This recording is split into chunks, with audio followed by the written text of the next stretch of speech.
नमस्कार, यो ग्यालेक्सी प्रदेश न्यूज। सुरुवातमा हेडलाइन्स।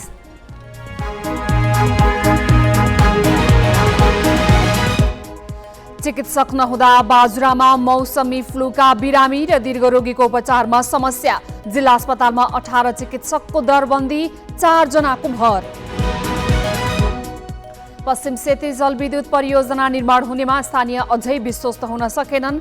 सुदूरपश्चिमका पहाडी जिल्लामा विकास निर्माण नै प्रभावित। अछाममा लगाइएको धान बालीमा किराको प्रकोप, पहेँलो हुने र सुक्ने समस्या। किसान भन्छन् भोकमरी लाग्ने भो। र राप्ती नदीमाथि पुल नहुँदा दाङ लमहीका बालबालिकालाई विद्यालय आउजाउमा कठिनाई, डुङ्गामा जोखिमपूर्ण यात्रा गर्न बाध्य।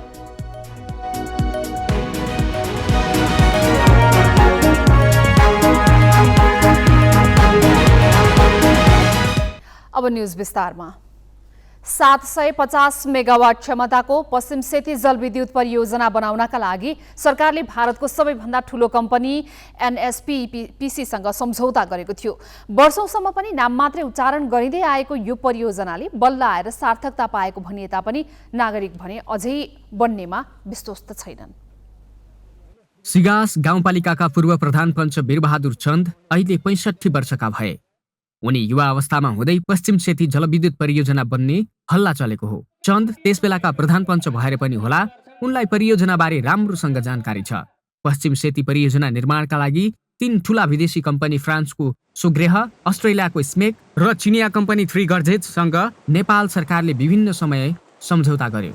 ती कम्पनीले झण्डै 4 दशक बढी बिताए पनि निर्माण भने कसैले सुरु गर्न सकेनन्। तर अहिले फेरि सरकारले भारतीय कम्पनी एनएचपीसीसँग सम्झौता गरेको छ। तर चन्द भारतीय कम्पनीले परियोजना बनाउनेमा विश्वस्त छैनन्। नेपालीहरूले के हाल्छन् त्यसमा भनेपछि नेपालीहरूले के मिसाएर चाहिँ नेपाल सरकारले गर्छ बल्ला पनि हजुरको न त चाहिँ विदेशीको यो गरे यो बल्ला भन्ने मलाई के। सन् 1981 तिर सोग्रेहले बैतडीको धुङ्गाड भन्दा 8 किलोमिटर माथिल्लो तटीय क्षेत्रमा बाँध नबनाई जलसाय रहित आयोजनाका रूपमा बिजुली निकाल्ने भनेपछि पश्चिम सेती आयोजना पहिलो पटक चर्चामा आएको थियो। पश्चिम सेती सुदूरपश्चिमका नेताहरूका लागि भोट बैंक बनेको छ। आसन्न प्रतिनिधि र प्रदेश सभाका निर्वाचनलाई लक्षित गरेर फेरि पश्चिम सेतीलाई चर्चामा ल्याइएको बुझ्नेहरू पनि प्रशस्तै भेटिन्छन्। यो पश्चिम सेती बन्ने चाहिँ लक्षण चाहिँ मैले किन देख्दैन भने भारतले चाहिँ यसलाई एकचोटि सम्झौता भइसकेपछि 4 वर्ष अल्झ्याउन मिल्छ। त्यो अल्झ्याउनका लागि मात्रै यो सम्झौता हो भन्ने लाग्छ मलाई। लगभग 32 वर्ष हुन आँटिसक्यो। म सायद यो जन्मिँदाखेरि चाहिँ यो सम्झौता पहिलो सम्झौता भएको हो भन्ने मैले छोटकरीमा बुझेको छु र आजसम्म चाहिँ बन्ने लक्षणहरू देखिया छन्। यो एउटा चुनावी चाहिँ एजेन्डा मात्रै हो। यो पश्चिम सेती आयोजनाको बारेमा चाहिँ जति बेला सुदूरपश्चिममा पहिलोचोटि पाइलो टेक्दै गर्दा यो चाइनिज कम्पनी थ्री गर्जेसँगको सम्झौता भइसके पछाडि यो सुदूरपश्चिमको धनगढीमा को एउटा बैठकमा म पनि गएको थिएँ। अहिलेसम्म यो योजना जस्ताको तस्तै छ परियोजना। अब यो चुनावको मुखमा आएर एउटा राष्ट्रिय सहमति सबै दलहरूसँगको बसेर राष्ट्रिय सहमति बिना हचुवाको भरमा यसरी यो प्रोपोगन्डाको रूपमा ल्याउनु पनि एउटा शङ्कास्पद नै लाग्दछ। 2 कोरी बढी समयसम्म पनि नबनेपछि पश्चिम सेती भने खेर जाने हो कि भन्ने चिन्ता स्थानीयमा सुरु भएको छ। अधुरै रहेको पश्चिम सेती परियोजनाले विकास निर्माणका अन्य काममा समेत प्रभाव परेको छ। डडेलधुरा, बैतडी, डोटी र बझाङका धेरै ठाउँमा विकास हुन सकेको छैन। पश्चिम सेती चाहिँ अब बन्छ म अब चाहिँ भन्ने धेरै भइसक्यो। हामी चाहिँ अहिले चाहिँ 5औं अब चाहिँ यो पुस्तामा हिँडिरहेको छौँ। अहिले चाहिँ भनिहाल्नु पनि छैन। अब हामीलाई त अब राम्रोसँग बन्नु पर्दैन। त्यसमा चाहिँ हाम्रो विश्वास हुँदैन। मान्छेहरू आउँदैन बन्छ भन्ने आशा चाहिँ। यो 5औं पटक हो पश्चिम सेतीमा विदेशी कम्पनीको ठेक्का लागेको। 40 वर्षदेखि कोमामा रहेको पश्चिम सेती बन्ने आशमा एउटा पुस्ता नै बित्न लाग्यो। तर बन्ने अझै अत्तो पत्तो छैन। ग्यालेक्सी 4K का लागि डडेलधुराबाट शेरबहादुर भण्डारीको रिपोर्ट। चिकित्सक अभाव हुँदा बाजुरामा मौसमी फ्लूका बिरामी र दीर्घरोगीको उपचारमा समस्या भएको छ।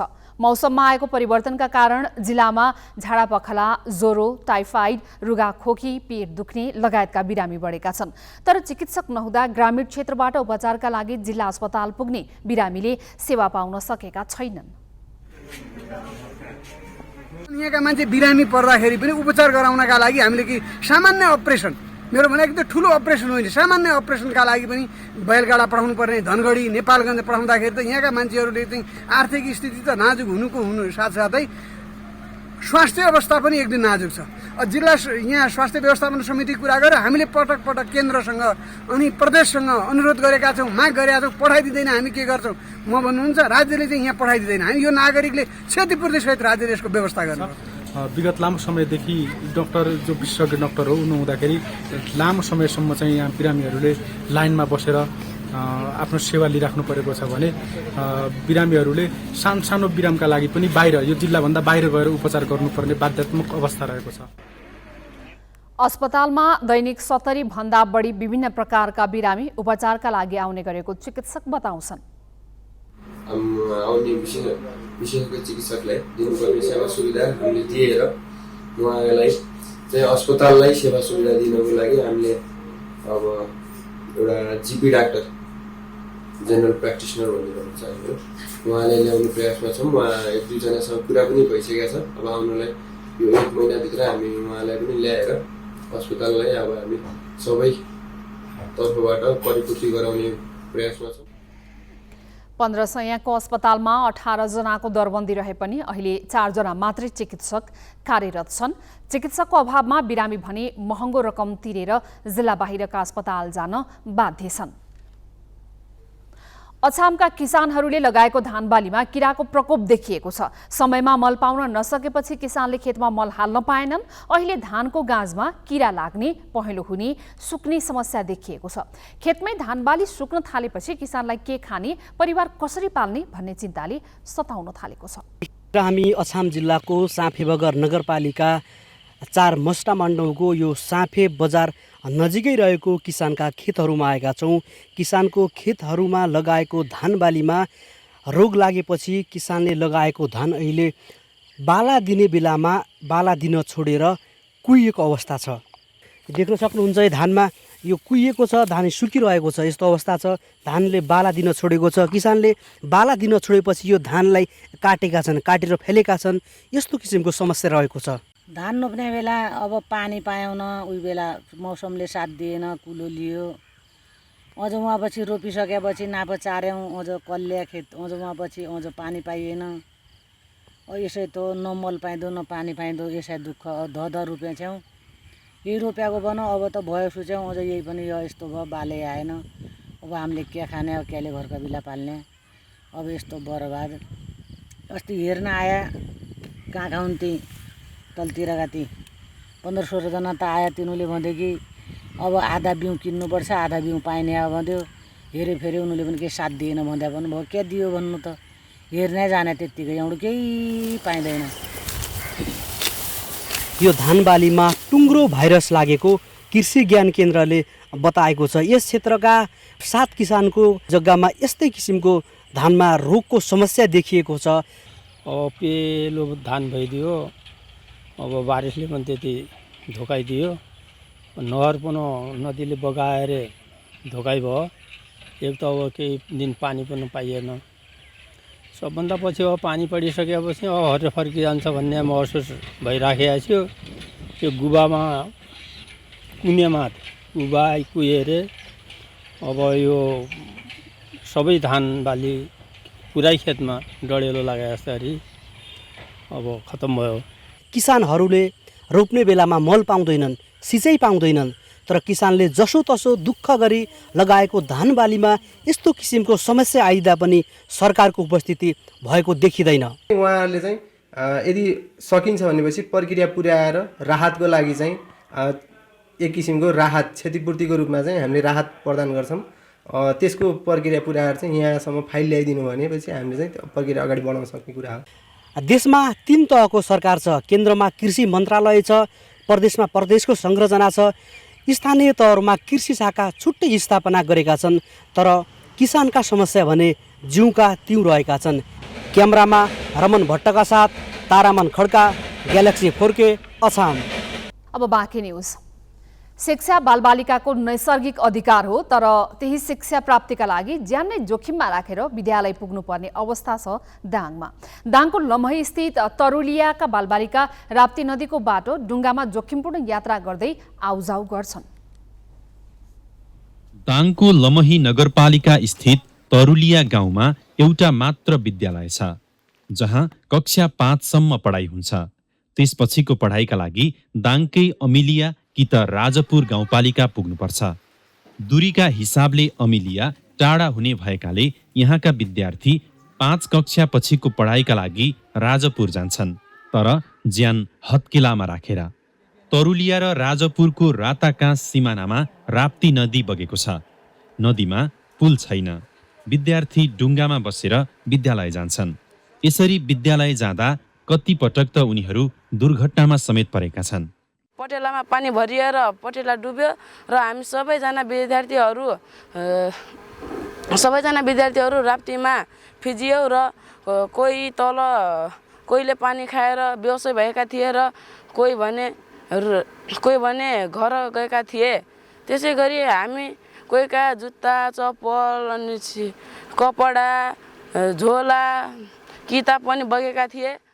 वर्षातको समयमा नदी तर्न सकिँदैन, गाडी मोटर चल्दैन। दैनिक 50 रुपैयाँ तिरेर डुङ्गाबाट नदी पार गर्नुपर्छ, जुन अत्यन्तै जोखिमपूर्ण मानिएको छ। केही दिन अघि विद्यार्थी बोकेको डुङ्गा पल्टियो। डुङ्गामा 24 विद्यार्थी सवार थिए। पौडिन जानेकाहरू सजिलै बाहिर निस्किए, नजानेकाहरूलाई अरूले उद्धार गरे। धन्न कसैलाई केही भएन। बिहान घरबाट निस्किएका छोराछोरी साँझ घर नफर्किँदासम्म अभिभावकको मन हुटहुटिरहन्छ। तरुलियाको माथि अनि शिक्षा स्कुलको नजिकमा अनि झोलुङ्गे पुल बनाउनु पर्ने भयो। विद्यार्थीहरू अनि आउन जानलाई सजिलो। अहिले त्यही कारण अनि त्यो नभएको अनि त्यो पुलहरू नभएको कारण चारैतिरबाट अनि घुम्नु पर्ने भएर अहिले विद्यार्थीहरू यहाँ अनि नदीमा डुबेका र अनि उद्धार पनि अनि गरियो। डुङ्गा दुर्घटना हुँदा विद्यार्थीका किताब, कापी र झोला नदीमा बगे। राहत स्वरूप शैक्षिक सामग्री वितरण गर्न पुगेकी लमही नगरपालिकाकी उपप्रमुख लक्ष्मी योगीलाई उनीहरूले दुःख बिसाउन त पाए, तर जवाफमा समस्या समाधानको पहल गर्ने आश्वासन मात्रै मिल्यो।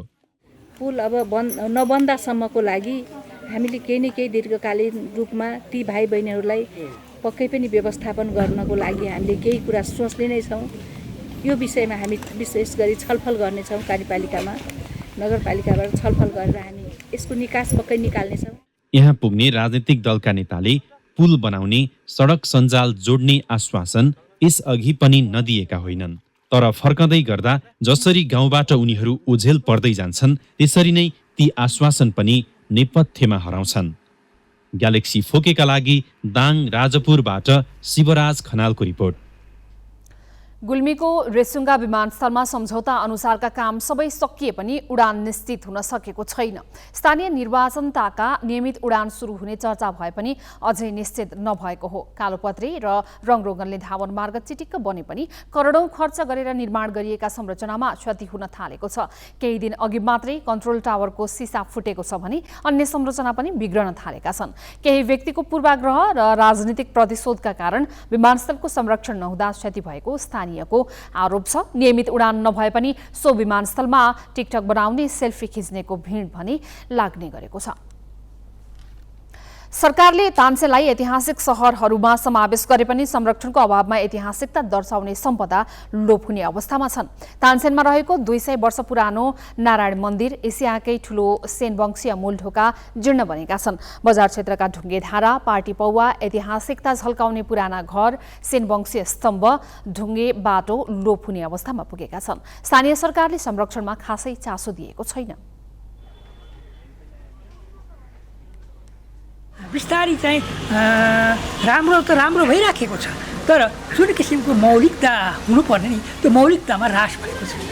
अब त्यो समय परिस्थिति ल्याएको भनेर भन्न मिल्दैन।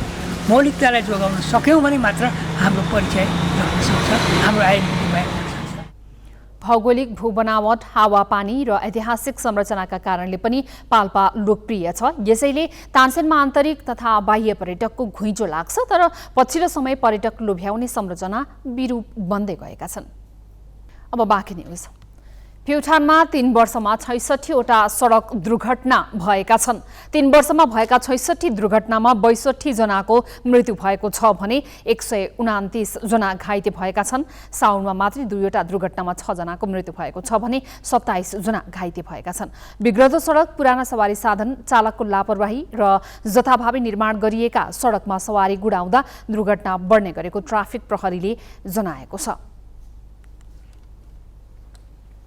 म्याग्दीको उत्तरी क्षेत्र हुँदै हिमालपारीको जिल्ला मुस्ताङलाई राष्ट्रिय राजमार्गसँग जोड्ने बेनी जोमसोम सडक अवरुद्ध भएको छ। अन्नपूर्ण गाउँपालिका दानाको विभिन्न स्थानमा गए राति पहिरो खसेका कारण 76 किलोमिटर दूरीको बेनी जोमसोम सडकको म्याग्दी खण्ड अवरुद्ध बनेको हो। गोइठे, जलथली, तितर, दाना, रूप्से क्षेत्रमा पहिरो खसेर सडक अवरुद्ध भएको बेनी जोमसोम कोरला सडक आयोजनाले जनाएको छ।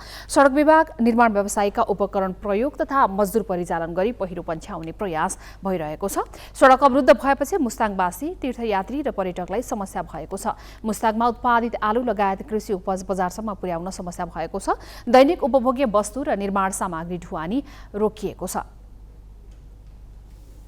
हामी ग्यालेक्सी प्रदेश न्युजको अन्त्यमा छौं। जाँदा जाँदै हेडलाइन्स।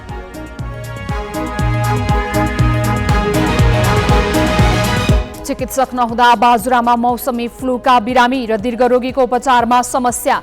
जिल्ला अस्पतालमा 18 चिकित्सकको दरबन्दी, 4 जनाको भर। पश्चिम सेती जलविद्युत आयोजना निर्माण हुनेमा स्थानीय अझै विश्वस्त हुन सकेनन्। सुदूरपश्चिमका पहाडी जिल्लामा विकास निर्माण नै प्रभावित।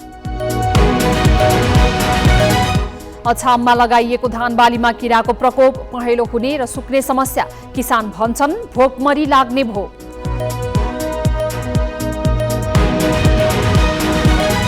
र राप्ती नदीमाथि पुल नहुँदा दाङ लमहीका बालबालिकालाई विद्यालय आउजाउमा कठिनाई, डुङ्गामा जोखिमपूर्ण यात्रा गर्न बाध्य।